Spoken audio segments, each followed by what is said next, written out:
Good. Well, it's wonderful to be in God's presence, and we're going to continue. And I just want to just say thank you to Tracy this morning. She doesn't realise what she did this morning, but she, at an earlier time, we were just in a time of worship, and she was praying, and I was listening to her. And she was praying about how wonderful God is in creation, and she went through everything that God created. And that's what we're talking about this morning. And so thank you, Tracy, because that really blessed me. and what I want to talk about this morning is God, our Creator. We're in a series going through looking at God for Himself. We're not looking at it's called how, it's called who, not how. And we want to get the job done. We want to get things sorted.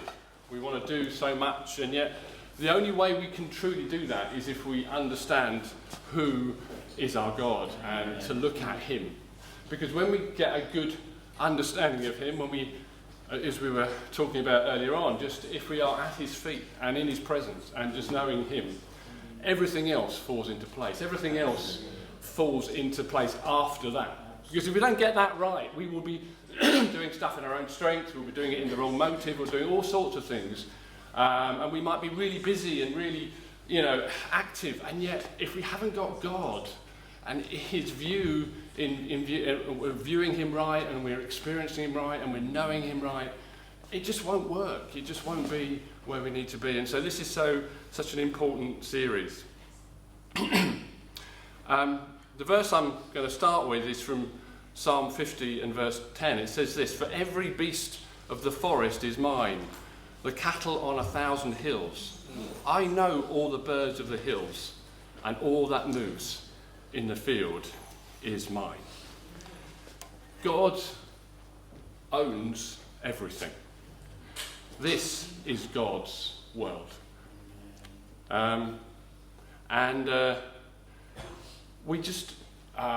We look at this world and we look at how amazing it is, and we look at how glorious it is, and we can see God's handiwork in everything that we see. Psalm 50 verse 10 to 12 says this: "For every animal of the forest is mine." I've just read that. I'm going to read the next one, which says in Psalm 95 verse 4 to 6, "In His hands are the depths of the earth, and the mountain peaks belong to Him. The sea is His, for He made it, and His hands formed the dry land." And this is the response: "Come, let us bow down and worship. Let us kneel before the God our Maker. For we are His people, the sheep of His pasture, the flock under His care." And everything in creation is there to draw us into worship. Everything in creation is there to help us see the glory and the wonder of God. The variety of plants, the variety of animals, and the glory in a sunset, the glory in, if anybody was watching the match last night, not the glory in the football, but in the lightning that was coming down. If any of you saw that, it was just incredible. Amen. But it's not just people who have faith and who know God that worship and adore. If you consider the fuss that was recently made about the Northern Lights, I mean, that is an incredible phenomenon, and Facebook and social media was alight because it could be seen in the UK, it could be seen in Leicester, it could be seen all over the place, and everyone was saying, "Oh, I got a glimpse of it," and people were going out into the sky and waiting up all night just to get a glimpse of this amazing phenomenon that we wouldn't normally see. And it was a big fuss was made about something that we have no control over. And people spend thousands going to Norway and Sweden just to see it. This is a glory of God. Now, scientists have understood how it happens, but God put it in place. And the world marvels at creation. Amen. It doesn't always, in fact, it often doesn't recognise the Creator. Amen. But it marvels at it, nevertheless. Amen. And it spends time searching it out. All the nature programs on television, all those amazing things that David Attenborough did, and just some of the incredible discoveries that we've seen recently in the depths of the sea. Amen. just some of the creatures that live there, that God created and Yes. put there. Amen. And they are stunning, and they are amazing. And it's great, and I love watching them, and obviously one of the things that my wife and I love doing is walking in the countryside and just seeing the glorious nature and changes through the seasons and everything that's in it. And everything that we see, even though mankind has done its best to muck up this world, and that's sad, but actually it's still glorious. Amen. It's still wonderful, and it still shows the glory and the amazing intricacy of our Creator. Romans 1 verse 20 says this: since the creation of the world, God's invisible qualities, his eternal power and divine nature have been clearly seen, being understood from what has been made. Beautiful. It's a testimony to the whole world. Of course it is. It's a testimony to the whole world of God's glory and God's wonder. And the psalmists, if you read the Psalms, they're full of praise and worship to God for what is created. The heavens declare the glory of God, it says in 19 verse 1. The skies proclaim the work of his hands. Amen. Psalm 97 verse 6 says, the heavens proclaim his righteousness, and all the peoples see his glory. Creation shouts his praise. It proclaims the glory of God. Amen. I love this quote from Nicky Gumbel. He's the developer of Alpha. He wrote this. On the 20th of August 1977, Voyager 2, the interplanetary probe, was launched to investigate the outer reaches of our planetary system. It set off travelling at 90,000 miles per hour. Wow. 12 years later, on the 28th of August 1989, it reached Neptune. 2,700 million miles from Earth. Voyager 2 then left the solar system. It will not come within 1 light year of the nearest star for 958,000 years. In our galaxy, there are over 100,000 million stars. And our galaxy is only one of 100,000 million. In the throwaway line in Genesis, the writer tells us, he also made the stars. Amen. And in Psalm 147 verse 4 it says, he determines the number of stars, Beautiful. and he knows them each by name. Beautiful. I find that incredible, don't you? Amen. Isn't that God incredible? Amen. Amen. I find it incredible when my wife comes back after a couple of weeks with a new class and she's memorised 30 names. Our God knows the name of every single star Amen. because he made them, he formed them, he put them where they are. What an amazing God. What an amazing God we have. But it's also, one of the things that is about creation is that when he created, he had no point of reference. Everything that created came out of his own understanding and imagination. Everything that man does, and man does some incredible things, has to be based on something that was there previously. That's right. One of my heroes, because it's given me a job, is Michael Faraday. Anybody heard of him? Yes. Yes, a few people. He is known as the father of electricity.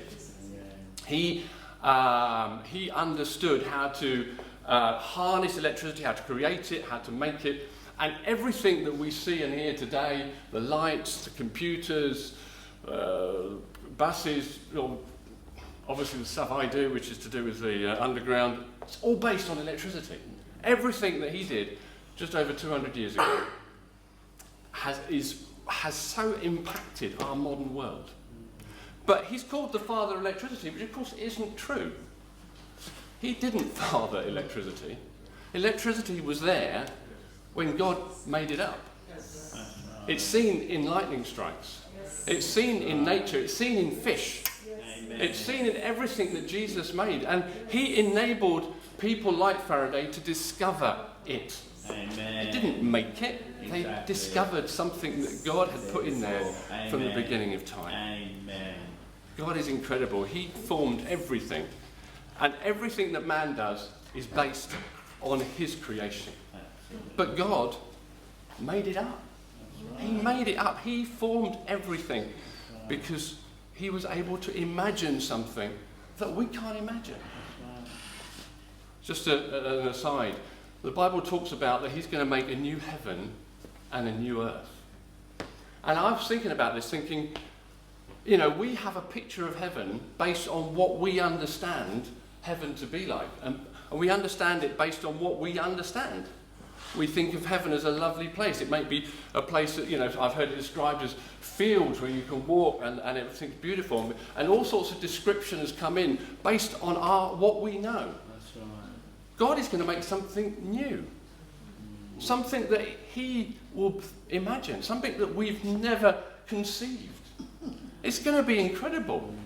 Because in God is the ability to create something that is so different to this, we would never even imagine it. And we can't think beyond our limited mind. God is not limited. And so heaven and the new earth is going to be astounding. It won't be the same as this. It will be something new. Something new that he creates. But God is not only creator, he is a craftsman. He crafts everything. He crafts every human being unique and different. He crafts everything in the world. Scientists have been working on AI and supercomputers and amazing technology, and they're still doing it, and they're developing it faster and quicker and amazing. And yet, despite so much time and effort, they are nowhere even close to replicating the complexity and sheer brilliance of the human eye. Amen. Our eyes are made up of over 2 million working parts. Yes. More than 1 million nerve fibres connect each one to the brain. The eye contains over 10 million photoreceptor cells. And the eye is the fastest muscle in your body and the most active, moving your eye between 40 and 70 times every second. If this movement stopped, everything would fade to grey. Yet the eyeball weighs just 28 grams. How can you or I think up something like that? Absolutely. How can we even consider Absolutely. something so small, something so fragile, being so intricate and so amazing? Amen. And yet our God did that. He formed every single eye. He thought it up. And he made them different in every creature. In every creature that has an eye is a different type of eye. Your eyes are amazing, and the one who made them is amazing. But he's not only the creator, he is also the sustainer. Colossians 1 verse 17 says, he is before all things, and in him all things hold together. Hebrews 1 verse 3, sustaining all things by the power of his word. We are here today, still here today, Yes. because he is sustaining us. Amen. He sustains us. He is holding everything together. God just didn't create the world and let us get on with it. He holds it together. He sustains it in everything that he does. If he stopped sustaining it, we would disappear. The universe would disappear. This is an incredible truth. God sustaining all things. Because we have to then go on and think, well, if he sustains it, he sustains us. He sustains those that ignore him. He sustains those that hate him. Jesus, when he was here on earth, was sustaining Judas as he betrayed him. He sustained Caiaphas, the high priest, as he condemned him. And he even sustained the soldiers that crucified him. Our God is amazing. Yes. Amen.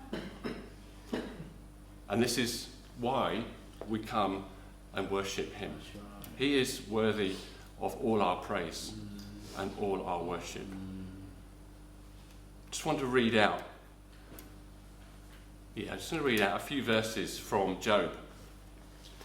Job is a challenging book. And for those that don't have read it and looked at it, Job was incredibly blessed by God, and then everything was taken away, and he and his friends struggled to understand this and grapple with God and what he was doing. And yet at the end of the book, he has this incredible encounter with God himself. God speaks to Job, and he explains, well, he doesn't explain away what went on, he just reveals who he is. And it says this: "Where were you when I laid the foundations of the earth? Tell me if you understand. Who marked off its dimensions? Surely you know. Who stretched a measuring time across it? On what were its footings set?